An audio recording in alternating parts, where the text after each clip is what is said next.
What if the first year at Hogwarts wasn't really Harry's story? What if everything, the troll, the trapdoor, even the stone, looked completely different from the seat of the girl in the front row? The one who had read every book, followed every rule, and still found herself breaking all of them to protect the people she'd come to care about. This is Hermione Granger's diary. From the moment the owl arrived with that letter, to her first spell, her first heartbreak, her first true friendship, this is her account of what really happened in year one.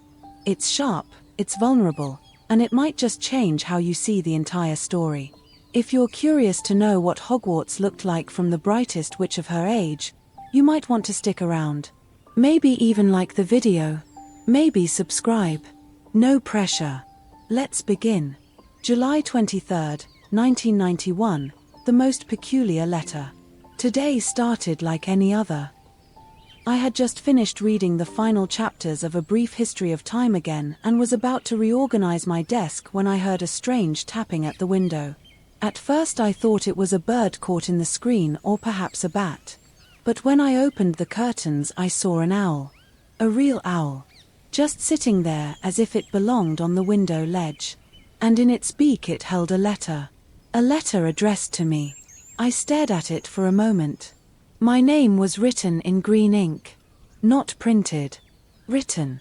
The handwriting was curly and perfect.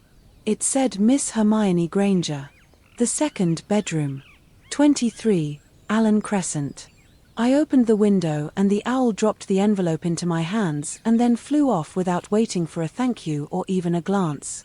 It was gone in an instant. And the letter felt thick. Heavier than regular mail. The seal was made of red wax with a crest pressed into it. I almost did not want to break it. It looked ancient. Important. Inside was a letter from a place called Hogwarts School of Witchcraft and Wizardry. At first I thought it was some kind of prank. Or a mistake. Or maybe one of those things people sign up for and then forget they did. But the letter was specific. Very specific. It said I was invited to attend Hogwarts this September. That I was a witch. That I had been accepted based on abilities I had shown. I read the letter 5 times before I let my parents see it. My hands were shaking. My heart was racing. This could not be real. But it is. It must be. An owl delivered it. There is an entire list of school supplies and even books I need to buy from somewhere called Diagon Alley. There is a wand. A wand. My parents were shocked but supportive. Mum said she always knew there was something extraordinary about me. I have always known I was a bit different. Things happen around me sometimes. Light bulbs exploding when I was angry. A girl's hair growing back overnight after I accidentally trimmed it too short. A glass of water that leapt from the table when I tripped. I thought they were odd coincidences. But maybe they were not. I have already started making a list of the books I want to read first. There is one called Magical Theory and another called Hogwarts, a history. That one sounds especially interesting. I am going to memorize it if I can before school even starts. I want to be ready. I want to be more than ready. I want to be perfect. But part of me is terrified. What if they made a mistake? What if I get there and everyone else knows exactly what they are doing and I know nothing? I was not raised in a magical family. I had never even heard of Hogwarts before today. I did not know magic was real. I still do not fully believe it. And yet, I feel it. Deep down. Something has shifted. Something has changed. I am not just Hermione Granger. I am Hermione Granger. Witch. Tomorrow we are going to London to try and find this Diagon Alley place. I am going to bring my notebook and write everything down. Every detail. If I am going to step into an entirely new world, I want to have a record of it. I do not know what is going to happen. But I think this is the most exciting day of my life. September 1st, 1991, on the train to magic. I am writing this from the top bunk of a 4-poster bed in a castle. I am still not quite sure I believe that sentence, but it is true. I am at Hogwarts. I made it. I am here. This morning I woke up even earlier than I meant to. My parents drove me to King's Cross Station. I had memorized the instructions. Platform 9 and 3/4. I had thought maybe it was a code. Or a trick. But no. It was real. You just walk through the barrier between platforms 9 and 10 and you end up on a platform hidden from muggles. The Hogwarts Express was waiting there. A brilliant scarlet steam engine. I could not stop staring at it. It looked like something from a storybook. Saying goodbye to Mum and Dad was harder than I expected. I know they are proud of me, but I could see how much they do not understand. This world is not theirs. It is mine now. And I cannot explain it to them yet. I promised to write as soon as I could. The train was already full of students when I got on. Some were laughing and shouting. Some were older and looked like they had done this for years. I found an empty compartment and sat by myself. I tried reading Hogwarts, a history again, but I could not concentrate. Everything outside the window was a blur. Green hills, rivers, villages. I felt like I was leaving one life behind and watching it disappear into the countryside. Then 2 boys came looking for a place to sit. Harry Potter and Ron Weasley. I recognized Harry straight away. Everyone knows his name. The boy who lived. I had read about him in Modern Magical History and the rise and fall of the dark arts. But he did not seem like I imagined. He was quiet and a bit awkward. Ron was louder. He had dirt on his nose and talked with his mouth full of sweets. I introduced myself. Hermione Granger. I said I had tried a few simple spells for practice and that I hoped they worked. Ron looked unimpressed. Harry was polite but mostly listened. I asked if they knew what house they wanted to be in. Ron said anything but Slytherin. Harry agreed. I said I hoped I would be in Gryffindor or maybe Ravenclaw, since I read that Ravenclaws value intelligence. I think I might have talked too much. Again. I sometimes do that when I am nervous. I try too hard. Ron made a face when I corrected his pronunciation of Wingardium Leviosa. I just wanted to help. We arrived at Hogwarts at sunset. We were taken across a lake in boats. The castle appeared out of the mist like something ancient and alive. It was enormous. Towers and windows and glowing lights everywhere. I have never seen anything more magical. Inside we lined up to be sorted. There was a hat. A real talking hat. It sang a song about the 4 houses. When it was my turn, I sat on the stool and the hat was placed on my head. It barely touched before it shouted Gryffindor. I had hoped for Ravenclaw, but I suppose I am brave in my own way. I am in Gryffindor Tower now. The common room is warm and cozy. Lots of red and gold. The fire is crackling. My roommates seem nice. One girl, Parvati Patil, has a beautiful owl. Another, Lavender Brown, talks a lot about what she packed. I unpacked my books and placed them all in alphabetical order. I feel better when things are organized. I am exhausted but cannot sleep yet. There is so much to see and do. Classes begin tomorrow. I want to do well. I have to do well. I want to be the best student in my year. Not because I need to show off. Because I need to prove I belong. I miss home. But I think this is where I am supposed to be. September 2nd, 1991, the Sorting Hat didn't hesitate. Today was my first full day at Hogwarts and everything feels like a dream I am trying not to wake from. The castle is even more extraordinary in the daylight. The staircases move. The portraits speak. Some of them even argue with each other. There are ghosts. Real ones. Nearly headless Nick introduced himself at breakfast and floated straight through the table. I dropped my toast. But what I keep thinking about over and over again is the sorting last night. I cannot stop replaying it in my head. When I sat on that stool with the sorting hat slipping over my eyes, I was terrified. I had read about the process, of course. I had rehearsed what I might say if it spoke to me. I had worried it might tell everyone I was a mistake. That I did not belong here. but it barely touched my hair before it shouted Gryffindor. No deliberation. No discussion. Just one word. Gryffindor. I thought maybe it would consider Ravenclaw. I was sure it would. I always do well in school. I love studying and thinking and reading. But it did not even pause. I do not know whether that means I am brave or foolish or both. I suppose I will have to find out. Breakfast in the Great Hall was like nothing I have ever seen. The ceiling looks exactly like the sky. I read in Hogwarts a history that it is enchanted to reflect the weather. Today it was clear and bright and full of early morning sun. The tables stretch all the way down the hall. Food just appears on the plates. I wonder if it is elves. There are stories about them in my reading. I sat with the other Gryffindor first years. Harry and Ron were across from me. They were talking to another boy named Neville Longbottom. He seems very shy but kind. He lost his toad again. I offered to help him find it after class. Our first class was Transfiguration with Professor McGonagall. She is stern and brilliant.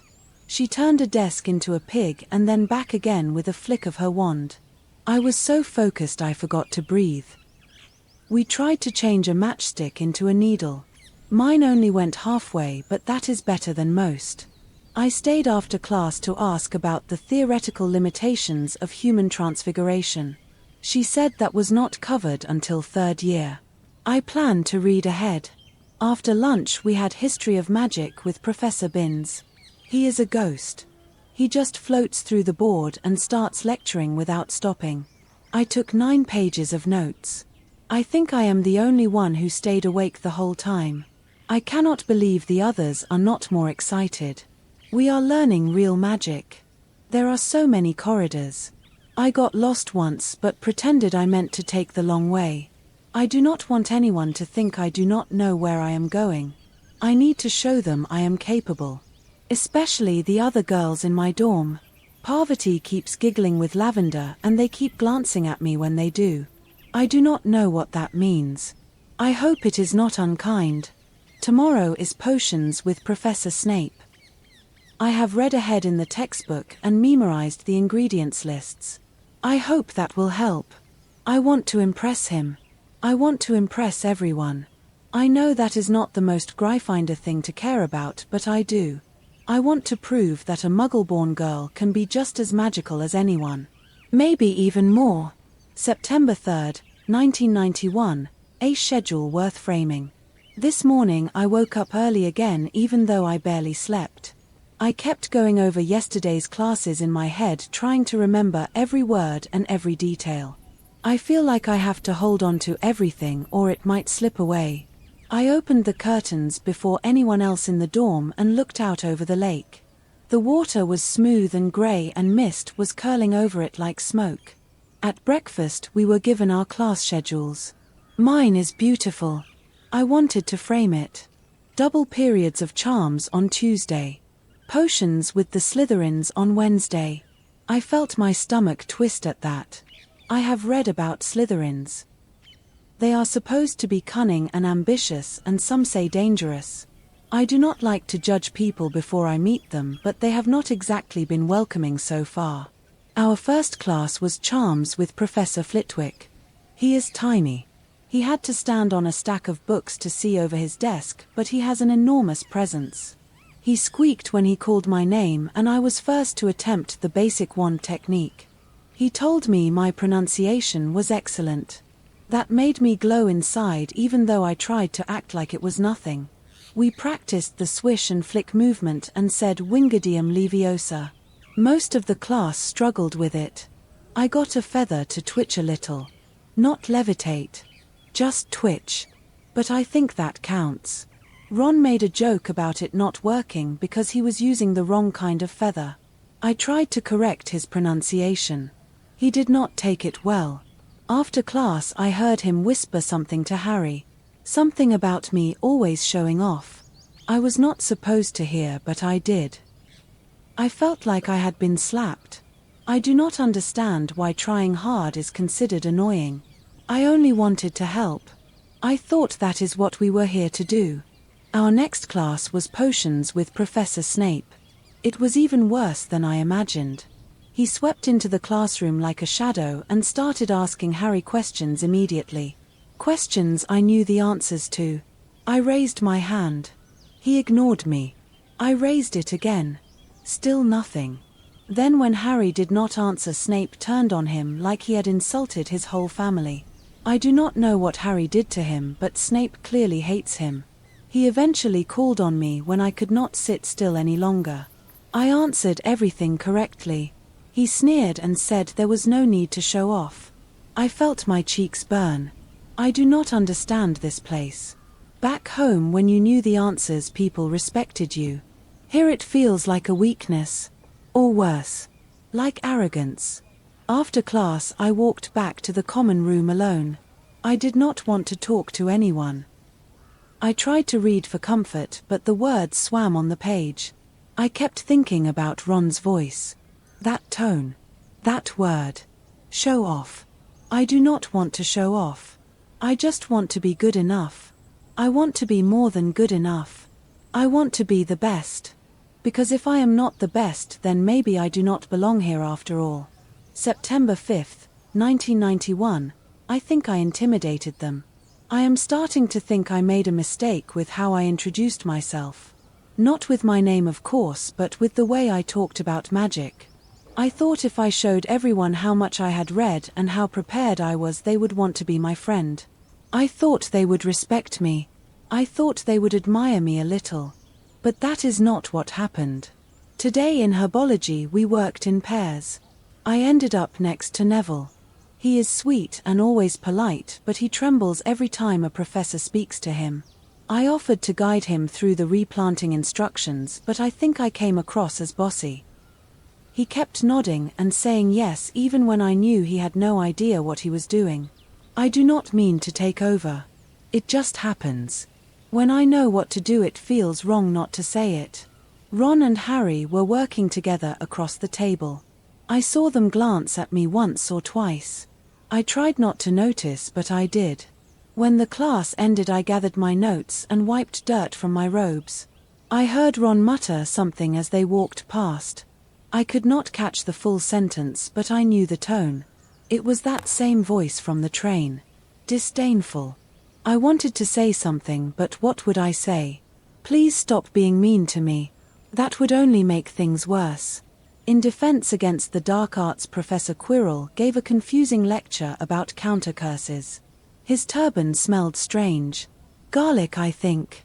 Some students whispered he wears it to ward off vampires. That seems highly unlikely. He stammers so much I could barely follow the lesson. I asked a question about werewolf classification, but he blinked and moved on without answering. No one else even noticed. At dinner, I sat near the end of the Gryffindor table. Lavender and Parvati were laughing about something, and I was not included. I tried once to join in, but Lavender just smiled a tight smile and turned away. I think they find me annoying. Or maybe too intense. I do not mean to be. I just have so many thoughts all the time and I want to share them. I do not know how to be casual. Or funny. Or easy to like. I spent the evening in the library. It is the only place where I feel like myself.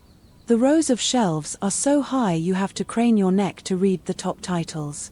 I found 3 new books I had not seen before and checked out 2 for bedtime reading. One of them is about ancient runes. We do not start that subject until 3rd year, but I want to be ready. Madam Pince gave me a nod of approval. That felt nice. I wish the students here looked at me the same way. With interest. With curiosity. With anything but irritation. Sometimes I imagine what it would be like to have a best friend here. Someone who understands what it feels like to need to be the best. Not out of pride, but because you are afraid of what it means if you are not. I hope things change. I hope I learn how to connect. But if not, I will keep reading. Books have always been my friends. Maybe they always will be. September 10th, 1991. The library is a sanctuary.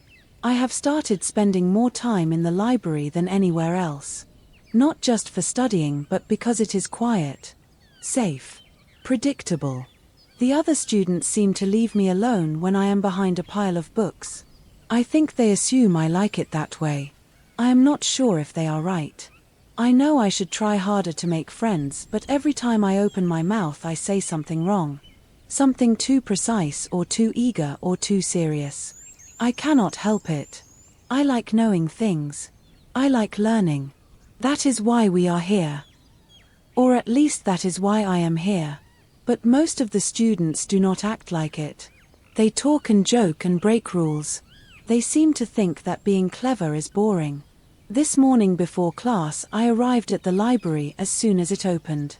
Madam Pince raised an eyebrow at me but let me in. I found a table in the back near the window. The sunlight streamed in through the stained glass and colored the table in patches of red and blue. I could have stayed there forever. I read more about magical theory. The structure of spell construction is fascinating. It is almost like grammar. Rules and exceptions and patterns. When a spell works you feel it. There is a snap in the air like a string being pulled tight. I have not been able to do much magic yet, but I know it will come. I can feel it trying to come through me. In Charms class, Professor Flitwick praised my pronunciation again. I smiled so hard I thought my face would crack. Then I saw Ron roll his eyes. Harry gave me a small nod though. That was new. I do not know if it meant anything, but I noticed it. At lunch I sat alone again.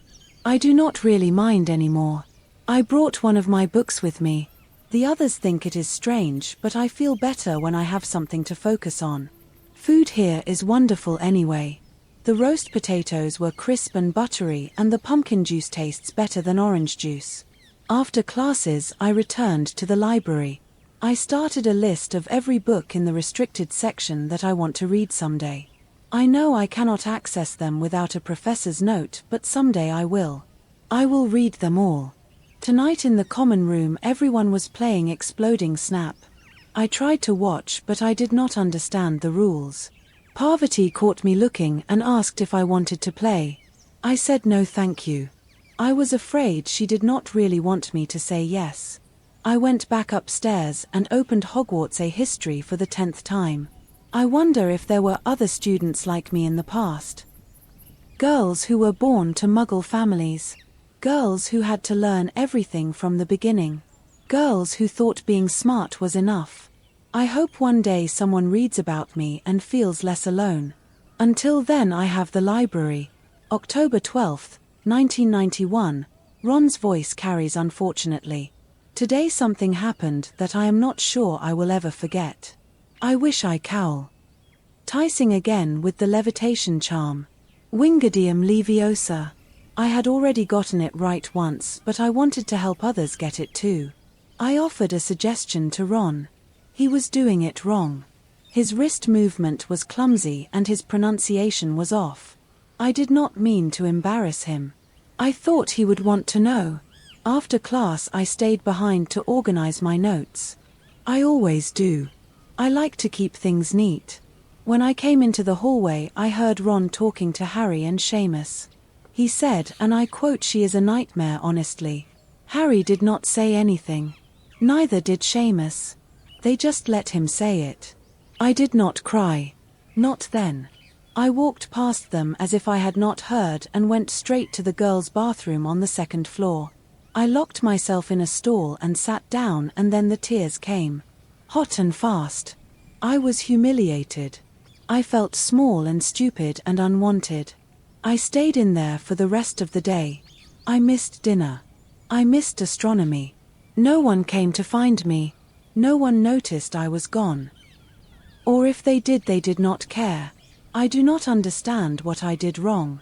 I studied. I prepared. I tried to help. Why is that such a terrible thing? Why does everyone hate me for trying? I used to think Hogwarts would be the place where I finally fit in. Where people would understand me. But now I am not sure. Maybe I will always be the girl no one likes. The girl with too many answers and no friends. I wish I could disappear. October 31st, 1991. the troll and the turning point.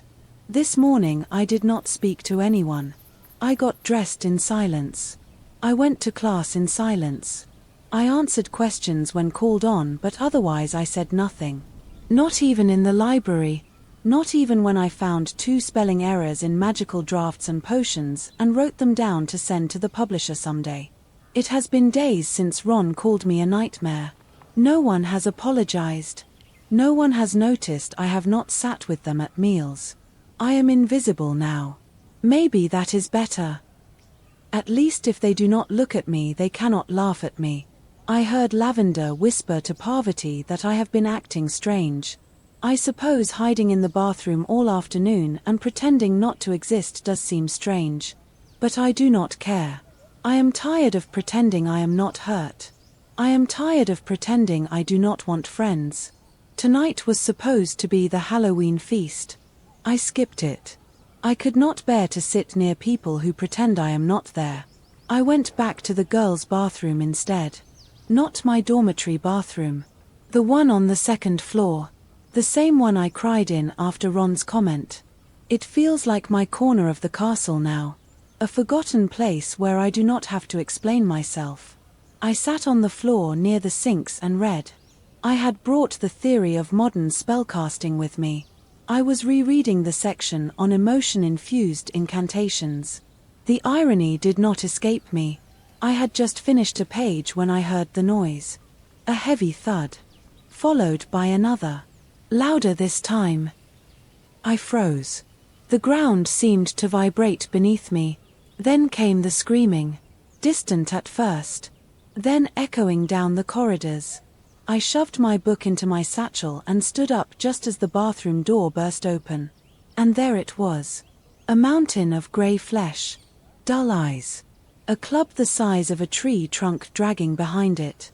It sniffed the air. It looked right at me. A troll. An actual full-grown mountain troll. In my bathroom. I could not think. I could not breathe. I backed away. My foot slipped on the wet stone. I scrambled toward the far wall and covered my head. And then Harry and Ron were there. I do not know how they knew. I do not know why they came. But they did. They rushed in shouting. Distracting it. Throwing things. Harry climbed onto its back. Ron used Wingardium Leviosa. He got it right. The club flew up and then dropped straight down onto the troll's head. It collapsed. The floor shook. I was still huddled near the sinks when Professor McGonagall arrived. She looked furious and terrified at the same time. She demanded to know what had happened. I stood up and said it was my fault. I told her I had gone looking for the troll because I thought I could handle it. I said Harry and Ron had come to save me. That was a lie.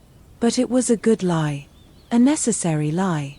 Because it was true in all the ways that mattered. After McGonagall left and the troll was taken away, we just stood there for a moment. No one spoke. I looked at Harry. Then at Ron. And then Ron smiled a little. Just a little. But it was real. Later that night we sat together in the common room. Me and Ron and Harry. Not talking about it. Just near each other. As if it was the most natural thing in the world. Something shifted today. Something important. We are not friends exactly. Not yet. But we are not strangers anymore either. We faced something terrifying and survived it together. I think maybe that is how friendships begin. Not with laughter or shared interests, but with standing side by side when it counts. I still do not know if they like me. But I know they saved me. And I know I saved them too in my own way. That has to mean something. It is strange. I have never felt more scared than I did tonight. And I have never felt more like I belong. November 3rd, 1991. Three Musketeers reluctantly. I sat with Harry and Ron at breakfast this morning. I did not plan to. It just happened. I was walking toward my usual seat near the end of the Gryffindor table when Ron looked up and nudged the space beside him. Just a small gesture. Nothing grand. No words. But I understood it. So I sat down. It felt strange. Good strange. Like putting on a jumper that fits for the first time after thinking you would always be cold. We did not talk much. Harry asked if I had finished the charm's homework. I had, of course. Ron made a joke about turning the troll into Professor Quirrell, and I actually laughed. Not a fake polite laugh. A real one. That was new. In class we were partnered for herbology again. Ron grumbled at first, but then said something about how at least I would know what I was doing. I chose to take that as a compliment. We worked on pruning venomous tentacula. Dangerous but fascinating. When Ron nicked his finger, the plant snapped toward the cut. I reacted without thinking and yanked him back by the collar. He blinked at me and mumbled thanks. I nodded and did not make a big deal of it. After lunch we spent a free period in the courtyard. It was bright and windy. Leaves were flying everywhere. Ron had a pack of wizard cards and started reading them aloud. Harry shared a chocolate frog. I offered some notes I had made for History of Magic. They actually listened. Ron asked a question. Harry wrote something down. I could not stop smiling. It is still new. Fragile. Like a spell you are not quite sure you cast properly. But it is there. I am not alone anymore. I keep waiting for it to fall apart. For them to laugh or whisper or go back to the way things were. But so far they have not. Maybe they remember the troll too. Maybe that night tied us together in a way that no amount of awkwardness can undo. We are very different people. Ron is brash and messy. Harry is quiet but brave in that subtle way. And I am, well, me. But together something works. It feels like the beginning of something important. I do not know where it will lead, but I want to follow it. Before bed I checked on Neville. He had found his toad again. I helped him label his cauldron with a charm so he will not mix it up with Seamus's anymore. He said I am very clever. That made me blush. For the first time since arriving at Hogwarts, I feel like I am not trying so hard. I am just being. Maybe that is the real magic of this place. Not the wands or the potions, but the way it changes you without you noticing. The way it teaches you not just how to cast spells but how to be part of something bigger than yourself. We are not best friends yet. But I think we are something. And something is more than enough. November 10th, 1991, Fluffy has 3 heads. Tonight I saw something I am not sure I was meant to see. Something wild and dangerous and clearly meant to be a secret. And now I cannot stop thinking about it. It started because of the corridor. The 3rd floor corridor on the right-hand side. The one Dumbledore warned us about at the start of term feast. He said anyone who entered would die a painful death. Most of the students laughed nervously. I did not. I memorized the location. Harry, Ron, and I were trying to sneak back to Gryffindor Tower after hours. It was mostly Ron's idea. He had wanted to see if the restricted section was actually restricted. I tried to say it was against the rules, but they both looked at me like I had grown another head. So I followed them. I told myself it was for supervision.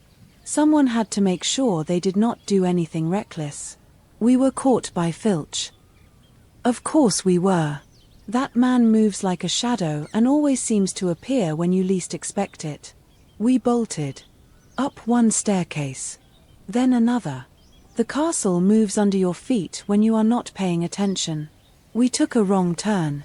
I knew it was wrong the moment I saw the torches. The flickering was uneven. Unnatural. And the door at the end of the hall was enormous. Old. With strange marks on the hinges. We went inside. I do not know what I expected. A locked door maybe. A broom closet. But not this. There was a dog. A monstrous dog. It stood taller than Hagrid. Muscles rippled under matted fur. Its paws were the size of dinner plates. And it had 3 heads. 3. Each one turned toward us with low growls that shook the floor. All 6 eyes were dark and glassy and fixed on us like we were prey. And it was standing on a trapdoor. I froze. Harry grabbed my arm. Ron yanked the door open behind us. We ran. We did not stop until we reached the common room. I think I lost a shoe. I do not even care. We argued afterward. Ron said it was guarding something. Harry agreed. I said it had to be magical. Possibly enchanted. I had read about Cerberus-type creatures in one of the Greek mythology books before coming to Hogwarts. But nothing in magical creatures covers something like this. Why is there a three-headed dog in the school? What is under that trapdoor? Why would Dumbledore keep something that dangerous inside the castle where students live? Why warn us and then let it be so easily found? I have too many questions and not enough answers. I want to report it. But I cannot. Not without getting us all in trouble. And part of me wants to know more. Part of me wants to figure out what the dog is guarding. That is not like me. I do not break rules. But something about this feels different. Feels important. Harry looked almost excited when we talked about it. Ron too. I felt something else.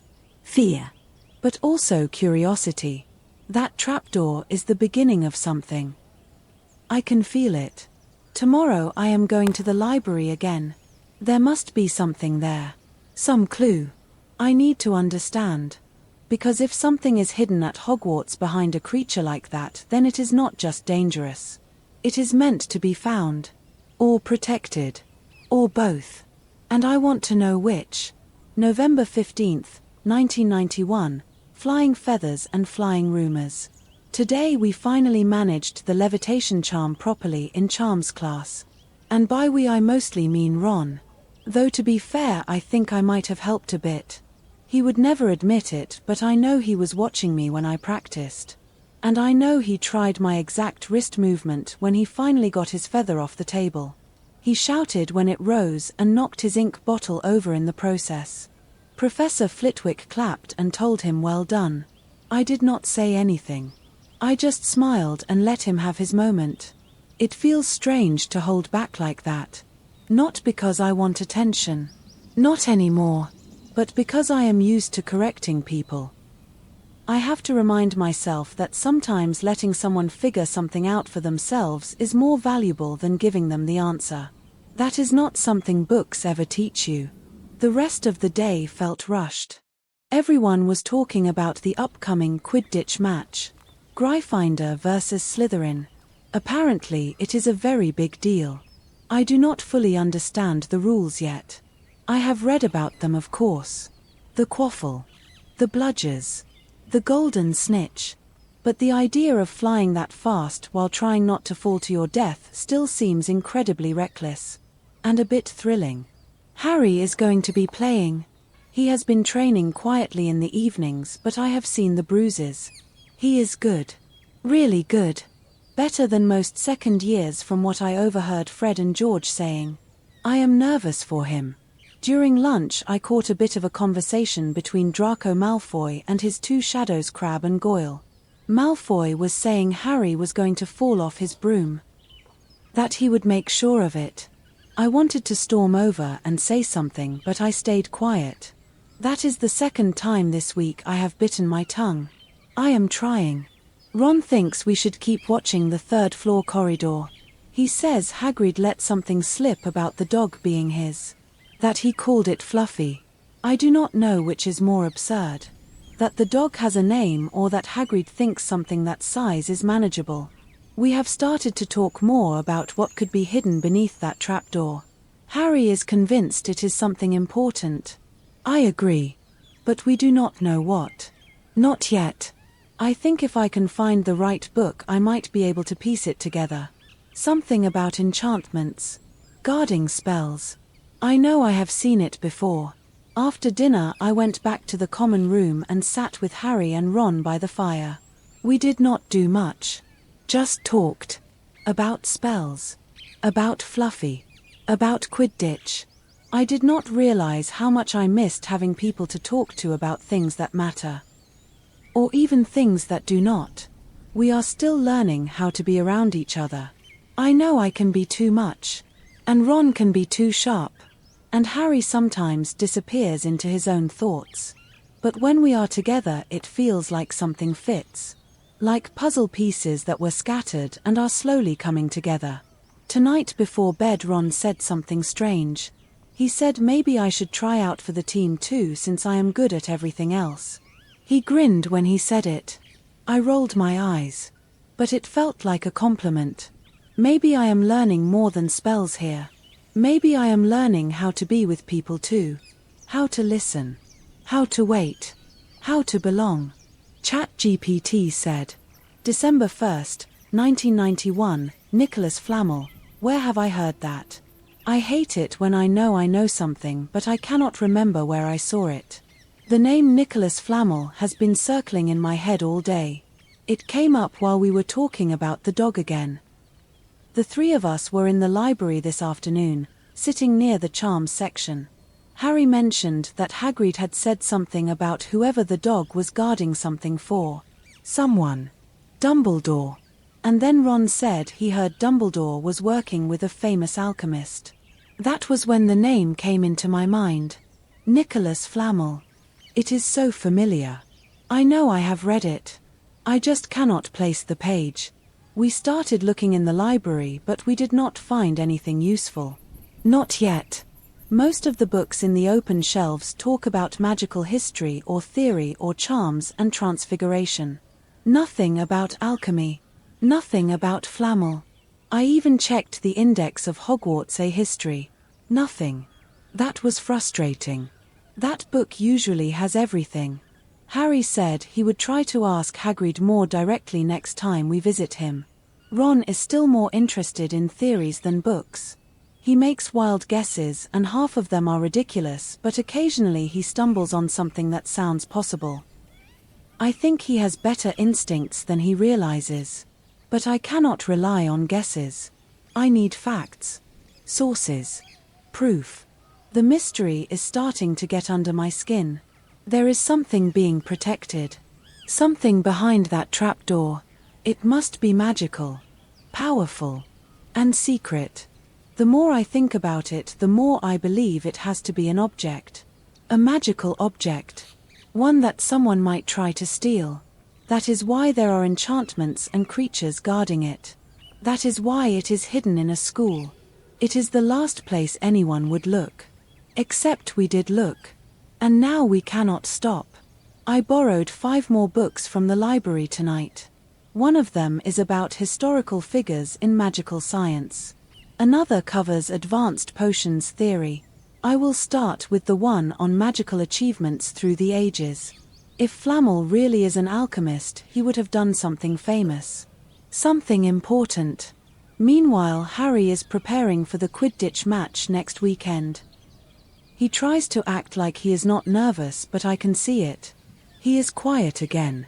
Not like when we first met, but thoughtful. Focused. I think he wants to win more than he admits. Ron is excited for the match. He says if we beat Slytherin, it will be the best thing that has ever happened in Gryffindor. He says it like it is personal. Maybe it is. I am still learning how deep the house rivalries go here. Part of me wants to care about the game. But another part of me cannot stop thinking about Flamel. That name is the key. I am sure of it. If I can just find the right book. Just one more clue. I will solve this. I have to. December 25th, 1991, Christmas with friends. I woke up this morning to snow on the windows and a small pile of presents at the foot of my bed. Actual presents. I had not expected any. I thought being away from home would mean missing Christmas altogether. But someone remembered. Harry and Ron remembered. They both stayed at Hogwarts for the holidays too. I did not ask them why. Maybe they needed to stay. Maybe they wanted to. I stayed because I wanted time in the library while it was empty. Quiet. Peaceful. But now I am glad I did. The castle is different in the winter. Quieter. Still magical but softer. The corridors echo with fewer footsteps. The paintings seem sleepier. Even the ghosts seem to float more slowly. And the snow. It blankets the grounds in perfect white. No footprints yet this morning when we looked out. Like a new page. Harry got a present that has everyone talking. An invisibility cloak. A real one. He does not know who it came from. No name. Just a note. I cannot stop thinking about it. An invisibility cloak is one of the rarest magical objects in existence. They are supposed to wear out after a few years. This one looks perfect. Untouched. Ancient in the best way. He let us try it. I disappeared completely. I could not see myself. My hand. My robe. Nothing. I laughed. Actually laughed. Out loud. Ron said I looked like a floating head until I pulled the hood up. It was ridiculous and wonderful. We spent the morning exploring the castle under the cloak. We went places we should not have gone. Past locked doors and stairwells that changed too quickly to map. We did not find the third floor again. Not yet. But we are getting closer. The feast in the Great Hall was enormous. Tables filled with every food imaginable. Turkey and roast beef. Cranberry sauce. Pudding that exploded with little sugar fireworks. Crackers that burst into enchanted hats and tiny dancing mice. The teachers were laughing. Even Professor McGonagall smiled. Professor Dumbledore wore a bonnet someone had slipped into his cracker and pretended it was perfectly natural. Ron and Harry were seated beside me. We told bad jokes and ate too much. Ron tried to sneak 2 treacle tarts into his robes and got caught by Percy. Harry gave me a licorice wand and I gave him a new quill I had brought from home. I think he liked it. Later we sat in the common room by the fire. Ron was asleep in one chair. Harry sat across from me reading Th. Not even at home. This was simple. Strange. Magical. I felt like I was part of something. Like I belonged. No one mentioned books. No one corrected anyone else. We were just there. Together. Warm. Full. And real. I did not know friendship could feel like this. Like sitting in a room with 2 people who understand enough of you to let you be quiet. Who wait for you to speak. Who laugh with you instead of at you. I think I am going to remember this day for the rest of my life. January 2nd, 1992, the mirror that shows the heart. Harry found a mirror. Not just any mirror. A magical one. More magical than anything we have seen in our classes. More magical even than the moving staircases or the talking portraits. He said it showed him his parents. Not a memory. Not a photograph. His real parents. Standing with him. Smiling. He told me and Ron about it today in the common room. His voice was quiet. Different. I think he still does not believe it fully. That they are gone. That they were real. I do not think I can understand what that must feel like. To want something so much and see it so clearly but know it is not real. The mirror is called the Mirror of Erised. I looked up the word Erised and realized it is desire spelled backward. That cannot be a coincidence. It must be enchanted to show you your deepest longing. Whatever you want most in the world. I have not seen it myself. Part of me wants to. Part of me is terrified. What would I see?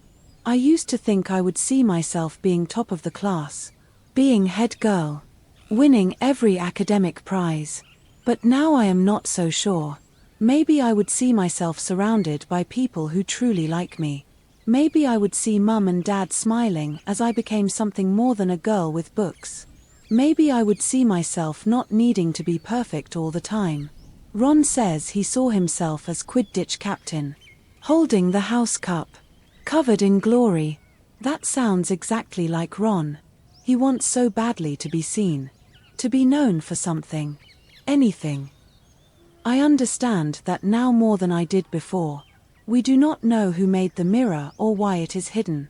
It was in an empty classroom at the end of a corridor no one uses. No label. No guard. Just there.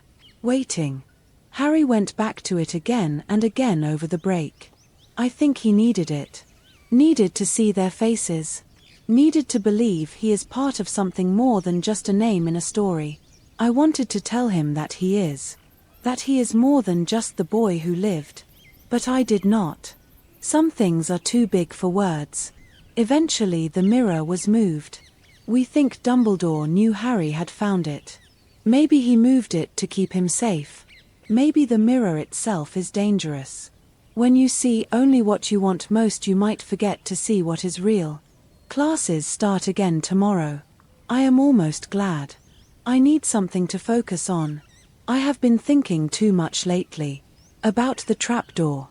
About Nicholas Flamel. About what it means to want things you cannot have. This place teaches more than magic. It teaches you what matters. What hurts. What stays with you when the spell fades and the lights go out. I wonder if I will ever see the mirror. And if I do, whether I will like what it shows. January 15th, 1992, The Midnight Dragon Hunt. Today we helped Hagrid hide a dragon. I am writing this with soot on my robe and straw in my hair. I smell like smoke. My hands are scraped. My legs ache. And I have never been more certain that the rules at Hogwarts are made to be broken when necessary. It all started a week ago when Hagrid won a dragon's egg in a card game. A Norwegian ridgeback. Highly illegal. Highly dangerous. I told him so. I said the law was clear and that he could get expelled or worse. He just chuckled and stroked the fire under the egg with this dreamy look on his face.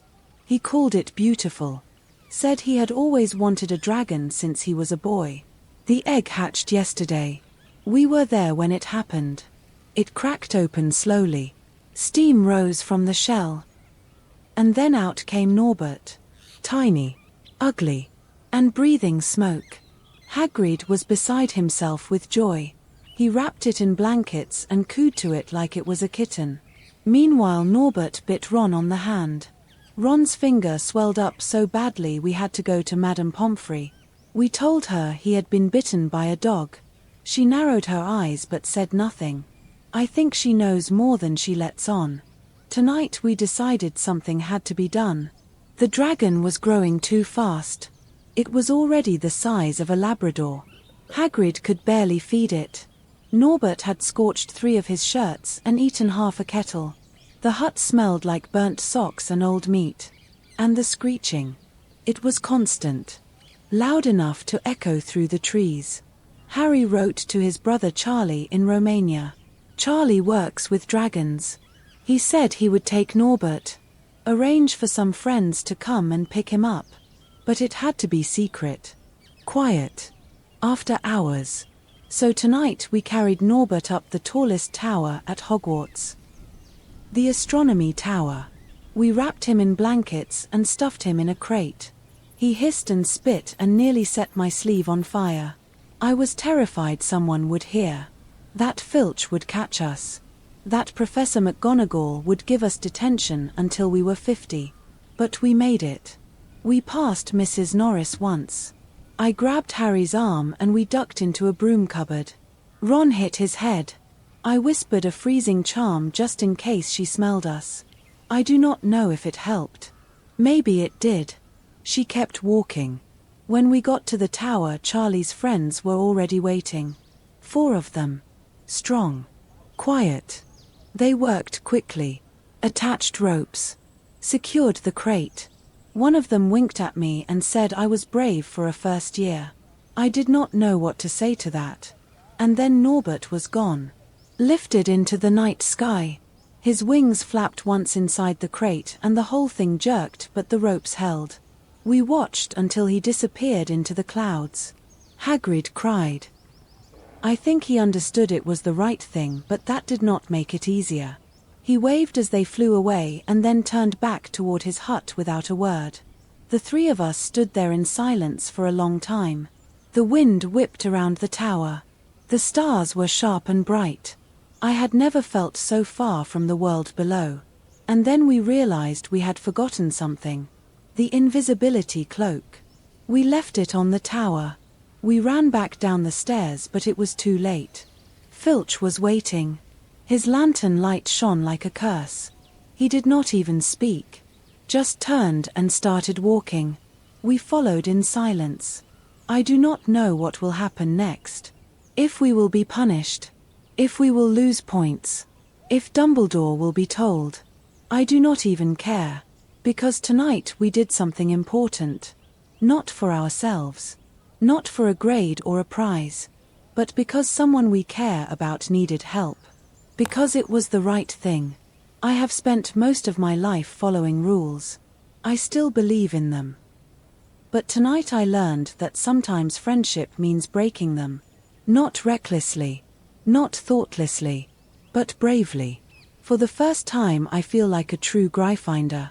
February 12, 1992, detention in the Dark Forest. We got detention. I knew it was coming.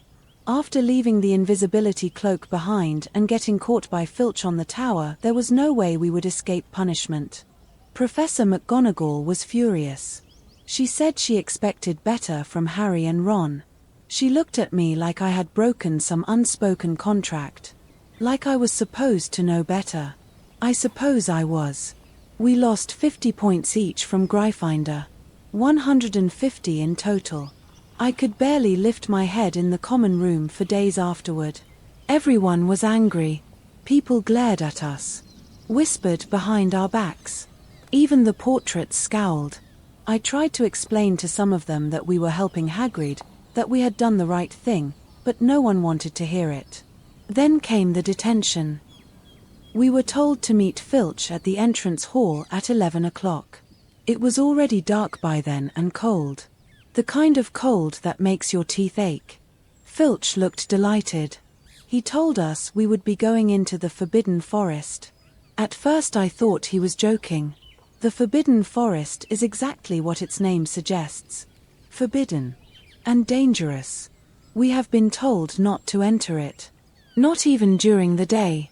But Filch said that's what we get when we break rules at night.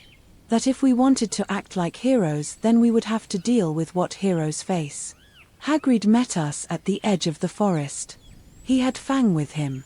A huge boarhound who shakes every time the wind moves the trees. I find that oddly comforting. At least I am not the only one afraid. There had been sightings of something attacking unicorns. That is why we were there. Hagrid needed help looking for the wounded creature. He split us into pairs. Harry went with Draco Malfoy. I went with Ron. Fang stayed with us. The forest is not like anything I have ever seen. The trees are old. Twisted. They do not creak in the wind. They groan. The leaves are thick and dark. They muffle sound. Even your own footsteps. I had a wand in my hand and a dozen spells ready on my tongue, and I still felt small. Powerless. We found a trail of silver blood on the ground. It glowed faintly in the moonlight. Hagrid said unicorns have the purest blood in the magical world. That harming one is considered a terrible crime. We followed the trail as far as we could. It twisted through the brambles and led to a clearing. That is where we heard the scream. It came from the direction Harry and Draco had gone. A sharp cry and then crashing through the underbrush. We ran toward it. My heart was hammering in my chest. My mind went blank. All my spells flew out of my head. I just ran. When we reached the clearing, Harry was standing there alone. Pale. His hand clenched around his wand. There was something else too. Something that had just disappeared into the trees. He said it was a figure in a cloak. Drinking the unicorn's blood. He said it looked up and he felt something cold shoot through him. Hagrid appeared moments later. He was breathless. Angry.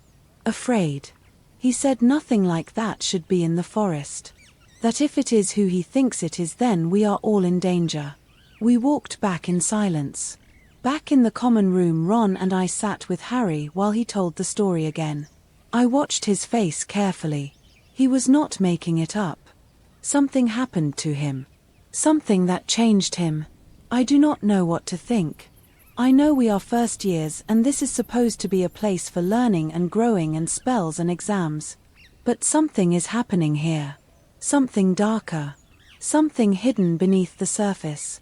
The Philosopher's Stone. Nicholas Flamel. Fluffy. The mirror. The unicorns. They are all pieces of something. And I am starting to believe we are part of it whether we like it or not. I am scared. But I am not alone. February 25, 1992, The Quest Beneath the Chessboard. The more I learn about the Philosopher's Stone, the more convinced I am that it is what Fluffy is guarding. Everything we have uncovered points to it. Nicholas Flamel is a known alchemist. Possibly the only known alchemist who successfully created a real Philosopher's Stone. I finally found him referenced in an old copy of Famous Wizards of the 20th Century tucked behind a stack of Transfiguration Theory volumes. It said he is over 600 years old. Still alive. And that he owns a stone capable of granting immortality. That was the missing piece. That is what someone is trying to steal. Harry and Ron both looked stunned when I read the passage aloud in the library.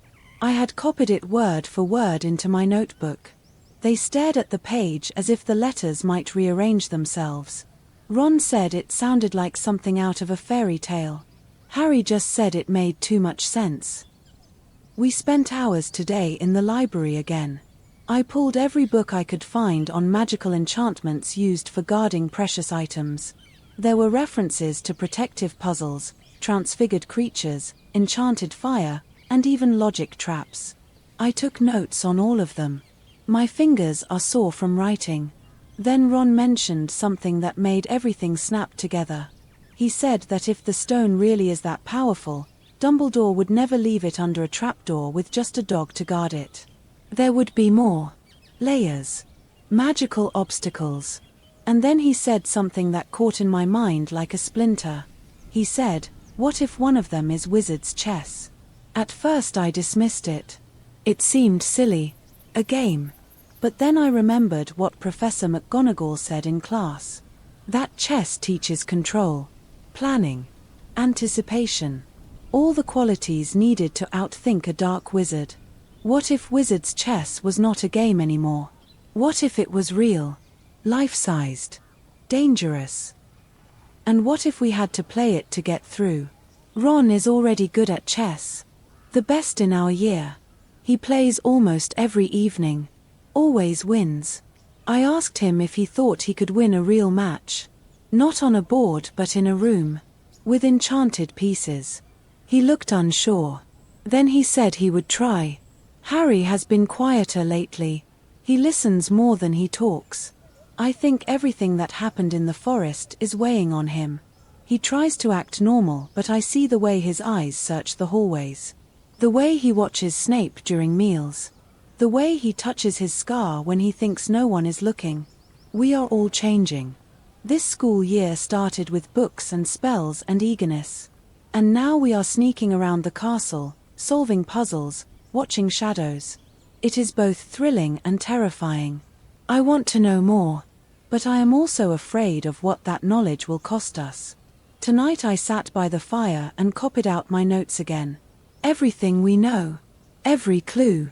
Every spell we might need. I do not want to be caught unprepared.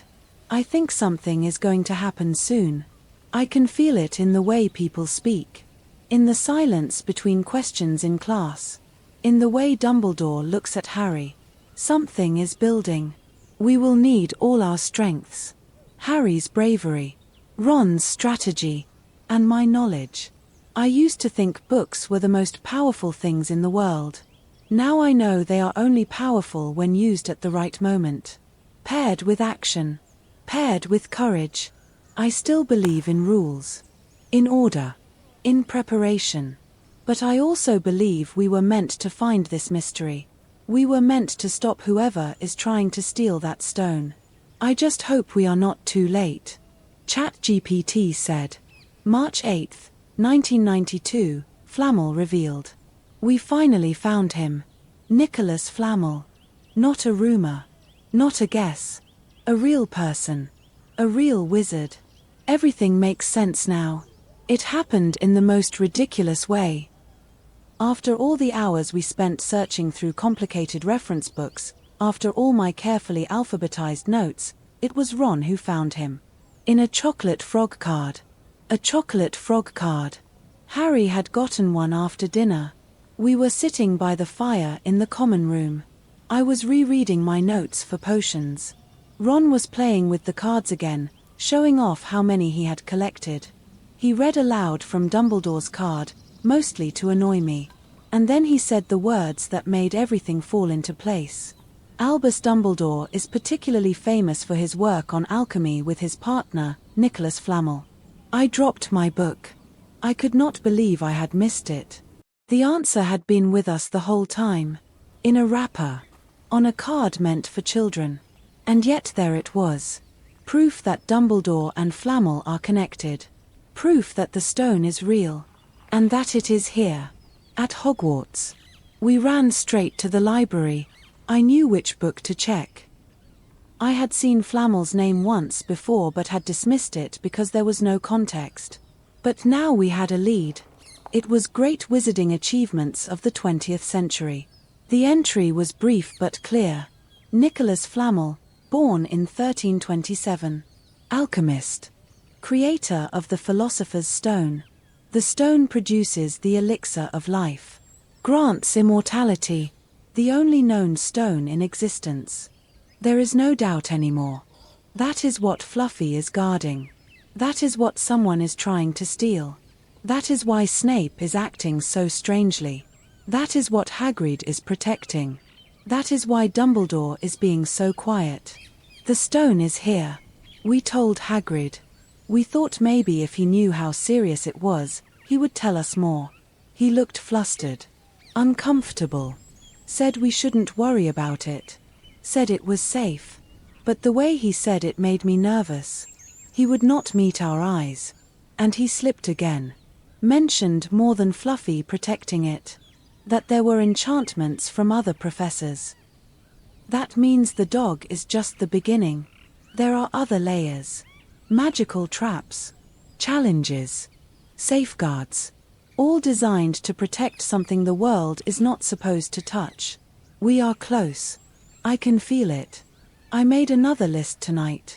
All the things we know. All the professors who might have contributed to the protections. Professor Sprout. Plants, most likely. Professor Flitwick. Charms. Professor McGonagall. Transfiguration. Professor Snape. Potions. Professor Quirrell. No one seems to know what he teaches beyond vague defense against the dark arts topics. He stammers more when we are around him now. Sweats even when it's cold. I wonder if Dumbledore suspects someone. Or if he already knows. If he's watching and waiting to see what will happen. That seems dangerous. But so is hiding the stone in a school. I think we are going to have to act. I do not know when. Or how. But the stone is no longer a mystery. It is a target. And the longer we wait, the more likely it is that whoever wants it will get to it first. I used to think being the smartest in the room was enough. Now I know it is not. Knowledge is just the first step. The rest is knowing when to use it. And having the courage to do what others will not. April 10th, 1992, Snape's questions. I think Professor Snape suspects us. It started with a question. In potions class. A simple question on the surface. But the way he asked it, the way his eyes lingered on each of us, made it clear it was not simple at all. He asked Harry if he knew the properties of asphodel in an infusion of wormwood. That is the base for the draught of living death. A potion so powerful it can knock someone into a sleep so deep they never wake up unless revived with the antidote. Harry answered correctly. We all had. We studied it weeks ago. But Snape's voice was cold. Measured. He looked at me next. He said, Miss Granger, would you mind explaining how one might counteract a potion designed to mimic death? I paused. That was not a question from our textbook. It was a challenge. I answered anyway. The antidote is Beza, in most cases. But if the potion is layered with magical elements, enchanted by intent or laced with protective charms, it would need more than just ingredients. It would need will, power, a spell of reversal, crafted at the moment of infusion. He did not respond, just smiled. That thin, unreadable smile that always makes my stomach turn.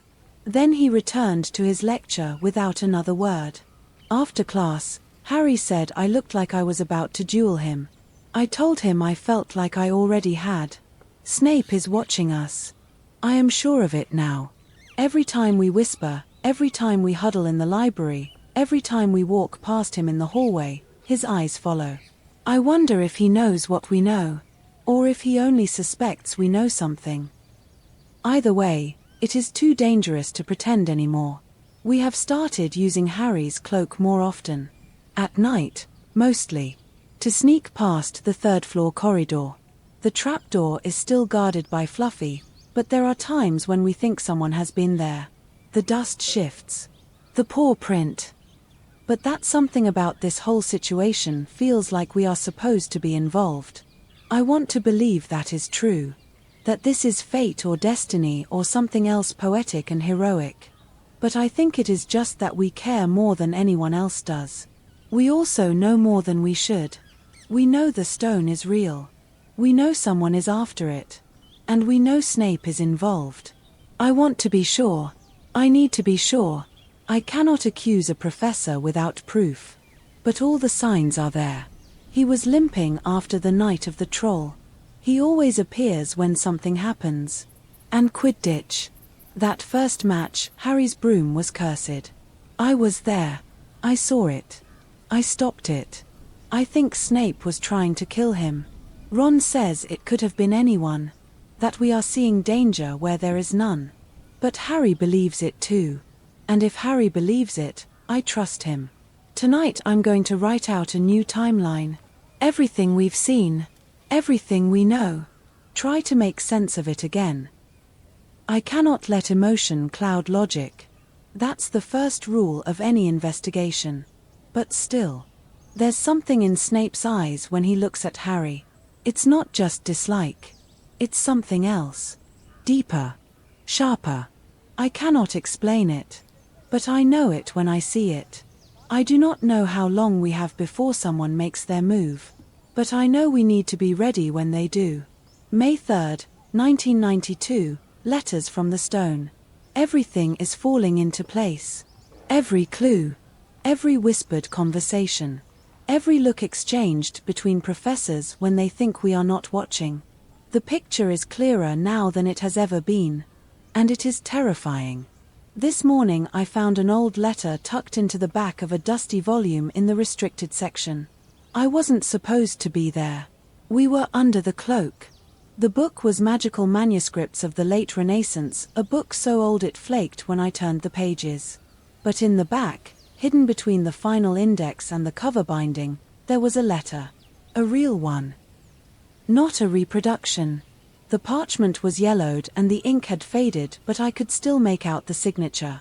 Nicholas Flamel. The letter was addressed to Dumbledore. It spoke of the burden of creation and the choice to guard or destroy. It never used the words Philosopher's Stone directly, but there was no doubt what it meant. Flamel had entrusted the stone to Dumbledore. He had agreed to hide it here, in Hogwarts, because no place else in the world had the protections necessary. No place else had the minds and the magic and the will to shield it. I read it twice. Then a third time. Then I showed it to Harry and Ron. Ron said it sounded like the beginning of a war. Harry said it felt like a warning. I said it was proof that we are right. There is a line in the letter I cannot stop thinking about. It said, "Should the Guardian falter, the children will see what the wise cannot." Children. Us. I wonder if he knew. If Flamel knew we would be the ones watching. The ones noticing. The ones acting. Harry thinks someone is close. That whoever is after the stone is going to try again soon. The protections will be tested. The spells we've speculated about will be used in real time. I can't stop rehearsing them in my head. The logic puzzle. The chessboard. The potion riddle. If they are real, if those are the layers, we must be prepared. We are still not sure how many protections exist. But we think each professor contributed one. Professor Sprout, something plant-based. Devil's Snare perhaps. Professor Flitwick, something that involves precision or levitation. Professor McGonagall, something transfigured, maybe a creature or object. Snape, almost certainly a potions-based barrier. Professor Quirrell, likely the dark arts, though no one knows exactly what. And then Dumbledore. He must have added something himself. Something final. Maybe even the Mirror of Erised. Harry thinks that might be the last test. The one that shows you not what you want, but whether you are worthy of it. I do not know if that is possible, but I trust Harry's instincts. The problem is, Dumbledore is gone. He was called away today. Some urgent matter at the Ministry. The timing cannot be a coincidence. I think whoever is trying to steal the stone waited for this moment. Waited for Dumbledore to leave. To act in his absence. That means we are out of time. We spent hours tonight making a plan. We will go through the trapdoor. We have no choice now. If we do not act, the stone could be taken. And the consequences. I do not know what they would be, but they would be enormous. It is not just immortality at stake. It is the kind of power dark wizards dream of. I am scared. But I am also ready. I never thought being brave meant walking into danger willingly. I used to think it meant doing well in class, getting top marks, being respected by teachers. But this is something different. This is choosing to step into the unknown, knowing you might not be enough, and going anyway. We are not just children anymore. We are the ones who see what others miss. We are the ones who know what is coming. We are the ones who will stand in its way. May 5th, 1992, the final clues. I think tonight will be the last time we prepare. Tomorrow, or maybe the next day, we go through the trapdoor. Everything is ready. We spent every free moment today in the library, reviewing every theory, cross-checking every enchantment we think we might face. Ron even skipped dessert. That alone says everything. Harry has barely spoken. His face is set now. Focused. Steady. The way it was after the unicorn. After the mirror. We are more than ready. And still not ready at all. The last clue came from Hagrid. Again. He does not mean to give them away. He is just honest. Too honest. We asked him again about Fluffy.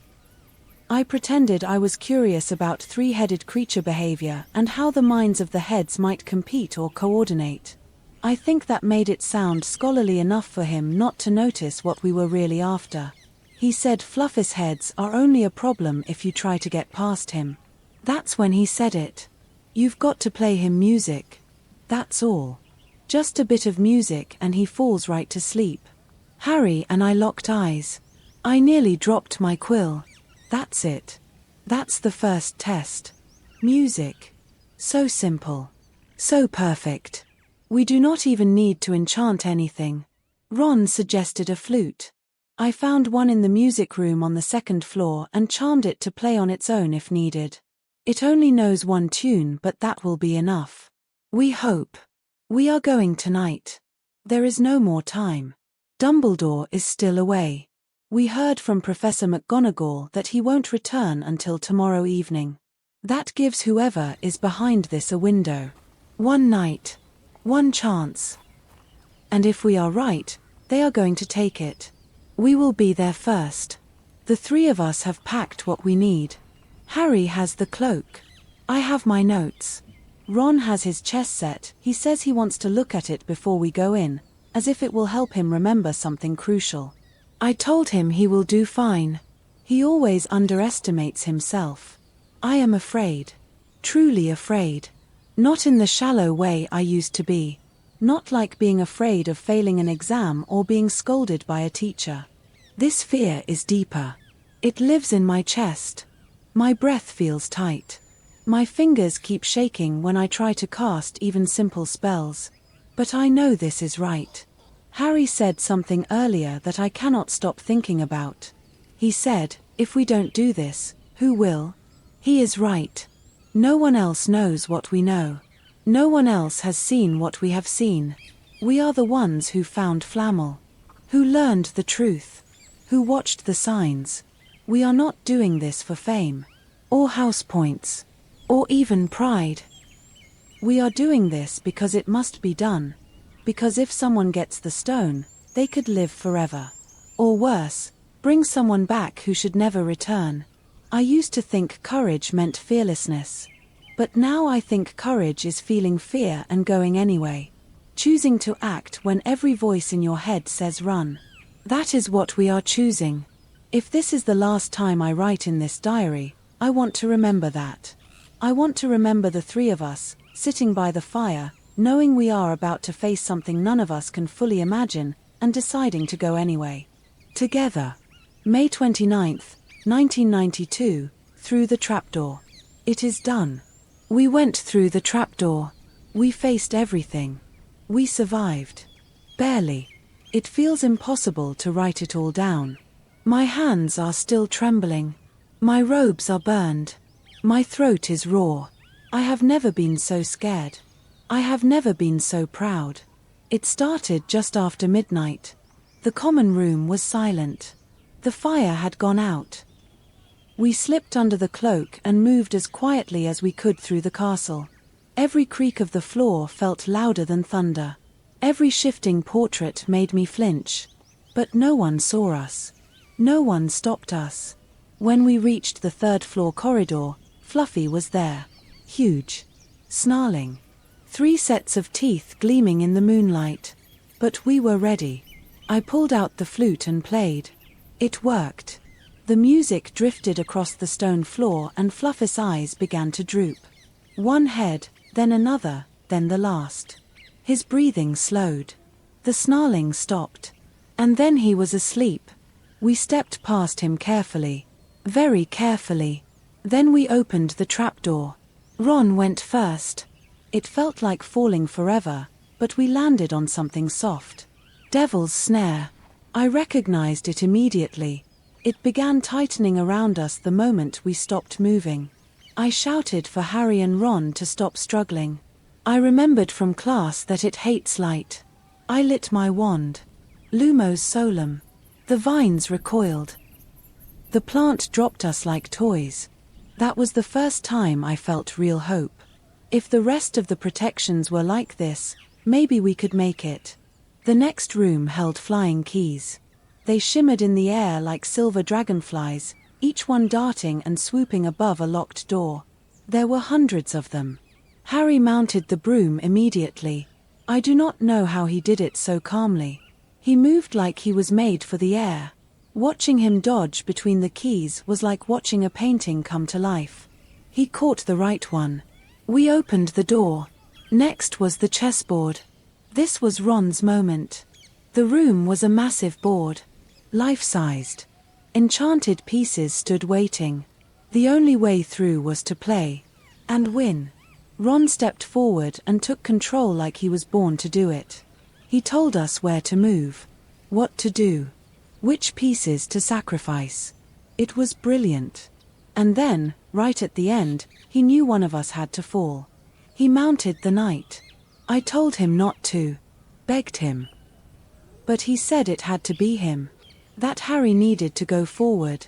That I needed to stay with Harry to get him through whatever was next. The knight charged. The queen struck. Ron fell. He was still breathing when we left him. I made sure. But he was unconscious. Pale. I wanted to stay. But we couldn't. The next room held the troll. It was already knocked out. I do not know how or why.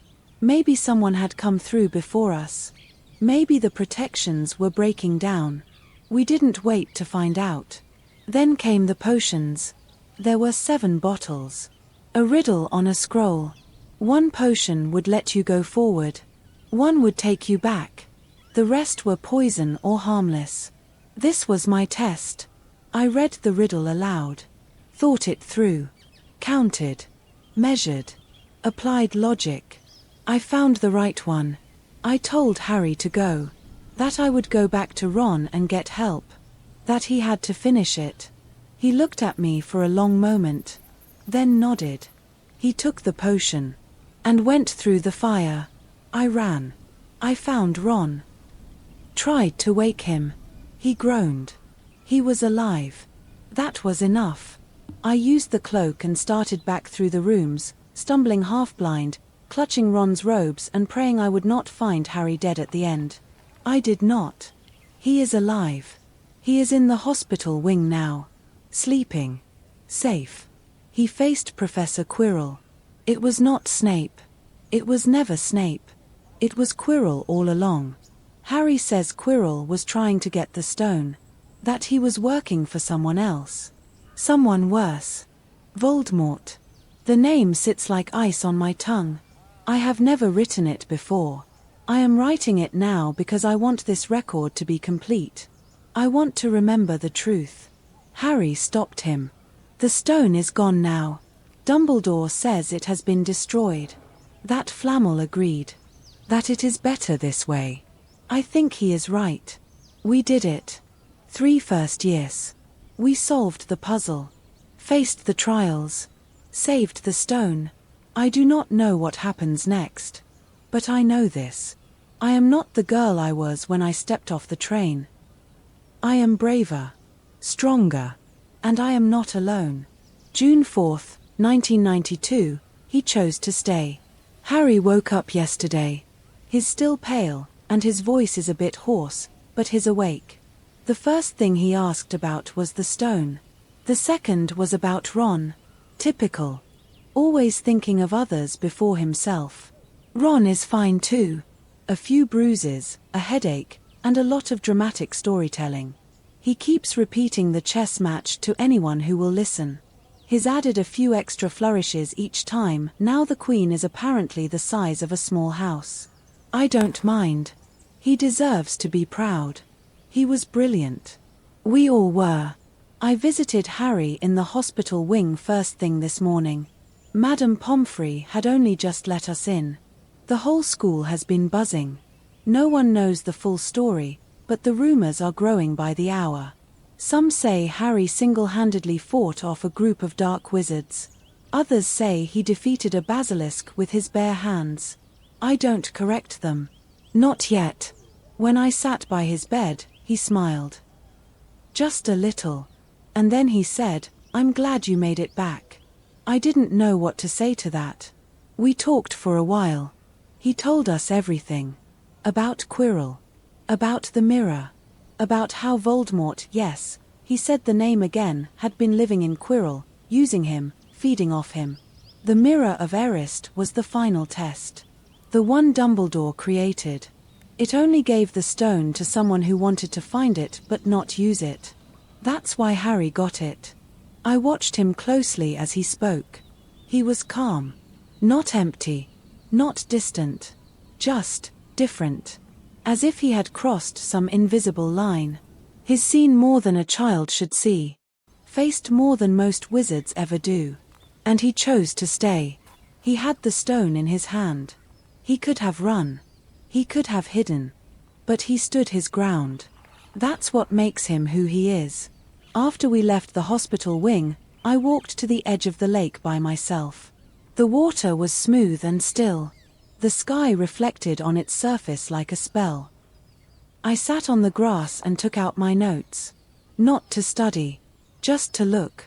All those careful lines. All those facts and spells and theories. They look different now. I used to think knowledge was everything. That if I could just learn enough, prepare enough, study hard enough, I'd be ready for anything. But nothing in those notes prepared me for this year.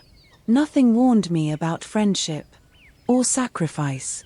Or the way fear makes your heart feel like it's too big for your chest. I think I'm still learning. But it's not all in books. Later, in the common room, Harry and Ron joined me by the fire. We didn't say much. Ron passed me a chocolate frog. Harry leaned his head back and closed his eyes. The fire popped. For the first time in weeks, it felt like we were just students again. Normal. Whatever that means now. June 14th, 1992, House Points and Heroics. Tonight something happened that I'll never forget. It was the end-of-year feast. The Great Hall was decorated in Slytherin colors. Green banners with silver serpents hung from every arch and floated gently in the breeze. Slytherin had won the House Cup. Again. The tables were buzzing with energy. Some students were laughing. Others were sulking. Ron looked like he was going to explode from frustration. And then Dumbledore stood up. He clapped his hands once. The room fell quiet. His voice filled the hall like a warm wind. Calm, clear, and somehow full of mischief. He said that before awarding the House Cup, there were a few last-minute points to consider. I sat up straighter. He started with Ron. For the best-played game of chess Hogwarts has seen in many years, he said, I award Mr. Ronald Weasley 50 points. The hall erupted. Gryffindor students jumped to their feet. Ron's ears turned as red as his hair.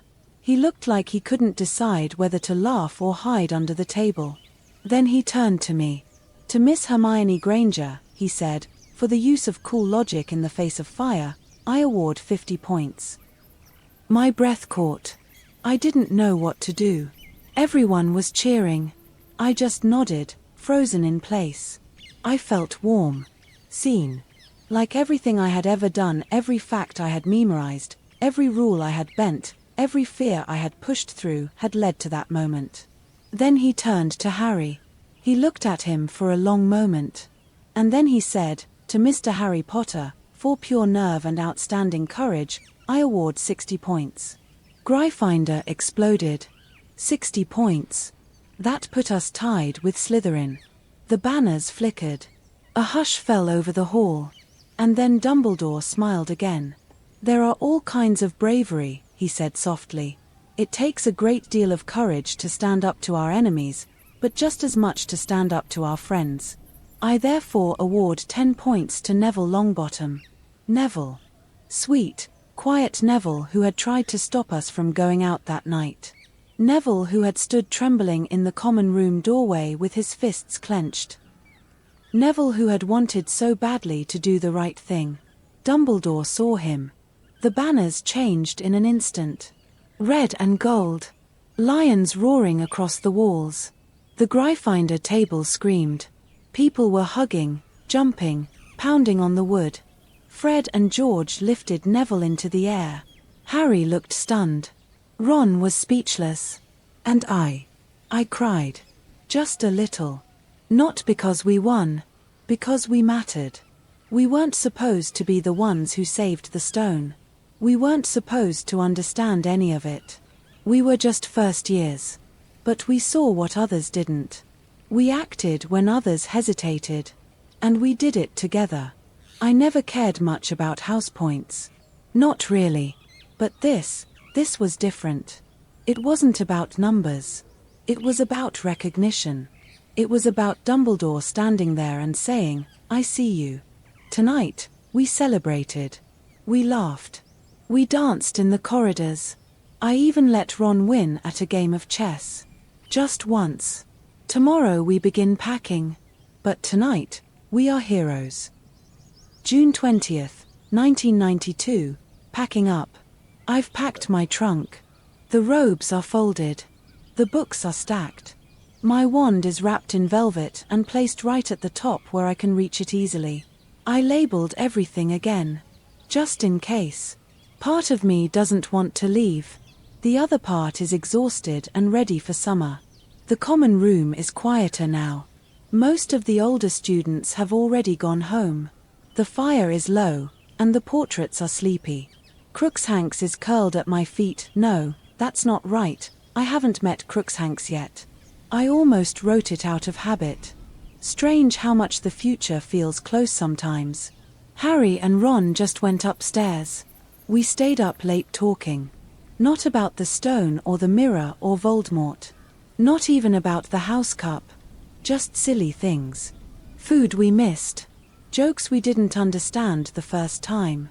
Ron's plan to enchant his alarm clock so it snoozes on command. Harry didn't say much, but he smiled. A lot. Tomorrow we'll take the train back to London. I'll see Mum and Dad waiting on the platform. They've written me every week, even though I couldn't always WRKS, knowing every answer, being respected.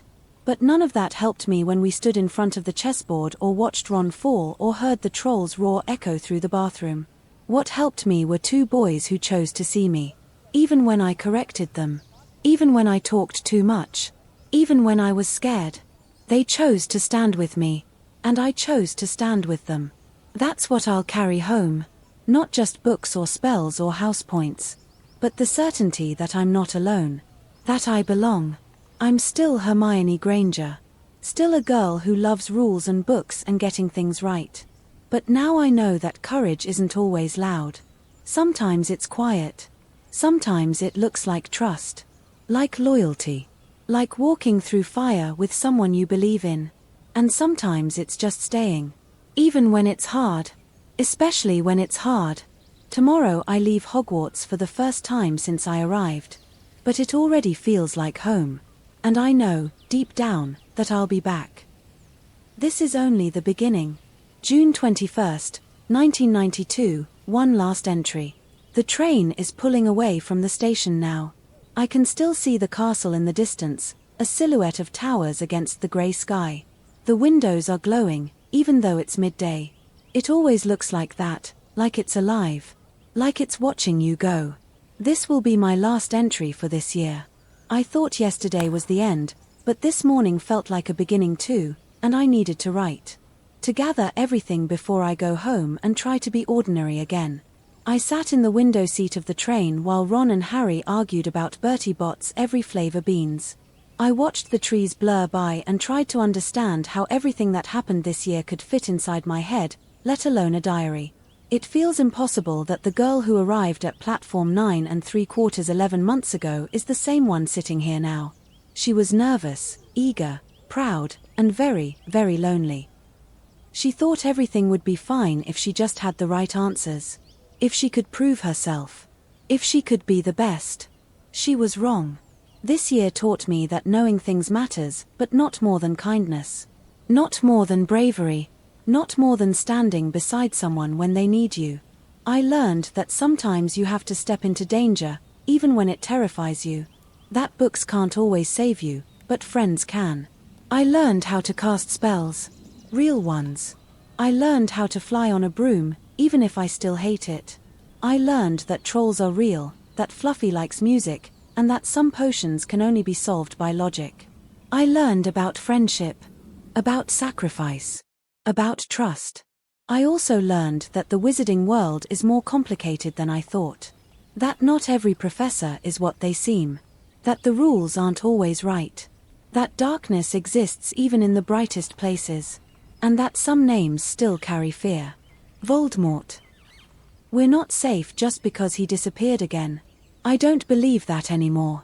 He'll be back. Maybe not next year, maybe not soon, but he will. And when he does, we'll be ready. I'll be ready. Ron asked me if I thought next year would be quieter. I laughed. Somehow I don't think Hogwarts will ever be quiet for us. Not now. We've already heard rumors, strange whispers in the hallways before term ended. Something about the castle hiding more secrets. More dangers. I'm not surprised. Hogwarts is full of hidden places. Books with missing pages. Rooms that aren't always there. There's so much we haven't seen yet. And I want to see it all. Next year will be second years. A little older. A little braver. Maybe a little less awkward, I hope. There are still so many spells to learn. New subjects. Professor Sprout says we'll be starting mandrake work in herbology. That should be interesting. And I plan to check out my first book from the restricted section with permission this time. But more than that, I'm excited to come back with something. With people who matter. I've never had real friends before. Not like Harry and Ron. We're different in every way, and yet when we're together, we fit. Like pieces of something bigger. Like we were meant to find each other. I hope it stays that way. I think it will. There's something about this place. About the way the walls seem to breathe and the paintings remember you. The way the castle changes, but never in a way that loses you. Hogwarts has a heartbeat, and I can feel mine echoing inside it. So this is goodbye for now. I'll write again next year. I have a feeling there will be a lot to say. Whatever comes, I know who I am now. I am Hermione Granger. And I'm exactly where I'm meant to be. So that's it. Hermione's first year at Hogwarts exactly as she lived it. Every spell, every mistake, every moment that turned a lonely girl with perfect grades into someone who discovered there's more to life than books and cleverness. If you made it this far, thank you. Truly. And now I've got a question for you. Should I make one for year 2? Because things don't get easier. They get darker, louder, stranger. And Hermione, she steps even deeper into the danger, into the story, into herself. If you want to see how she handled the Chamber of Secrets, how she pieced it together before anyone else, and what it cost her, I want to hear it from you. Let me know in the comments. And if you want to keep going right now, I have Harry's diary too. His take on year 1, straight from his thoughts. I also have Ron's. Completely different voice, same chaos. They're already here on the channel. So if you want to experience the first year from all 3 sides, what they saw, what they felt, and what they didn't say out loud, you know where to find them. And hey, if you liked this one, you know what to do. Until next time, keep your wand close, your friends closer, and never underestimate the girl in the library.